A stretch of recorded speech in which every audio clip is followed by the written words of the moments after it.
Good evening friends. మొన్న అంటే 6వ డేట్ నాడు నిన్న మన దేశంలో ఢిల్లీలో మేధావులతో ఒక సమావేశం ఏర్పాటు జరిగింది. దాన్ని రైజినా డైలాగ్స్ అని అంటారు. ఇక్కడికి అన్ని దేశాల విదేశాంగ మంత్రులు లేదా అధికారులు, పత్రికా విలేకరులు అందరూ వస్తారు. ఇక్కడ అమెరికా యొక్క ట్రెజరీ సెక్రటరీ అంటే ట్రెజరీ మంత్రి స్కాట్ బెసెంట్ గారు ఒక మాట అన్నారు. Indians are the best actors.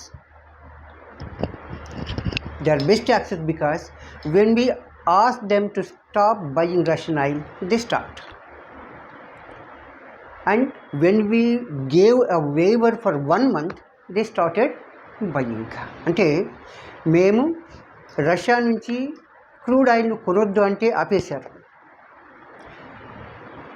సరే ఇప్పుడు కొనండి అంటే కొనడం ప్రారంభించారు. అంటే మేము చెప్పినట్లు వింటున్నారు వీళ్ళు, కాబట్టి వీళ్ళు మంచి యాక్టర్లు అన్నాడు.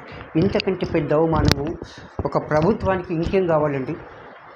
గత 12 సంవత్సరాలుగా ఈ దేశాన్ని పరిపాలిస్తున్న ఒక ప్రధానమంత్రి, అతని రాజధానిలో అందరి సమక్షంలో మనల్ని మంచి మహానటులు అన్నారంటే ఇంతకంటే పెద్ద అవమానం ఏం కావాలి? ఓ రకంగా చెప్పాలంటే ఆయన అరెస్ట్ చేయండి. ఎక్కడైనా కాస్త సిగ్గుశనం లాంటిది ఏదైనా ఉంటే. ఎందుకంటే ఇది మొత్తం దేశానికి అవమానము, ఒక నరేంద్ర మోడీకో లేకుంటే ఇంకెవరికో కాదు.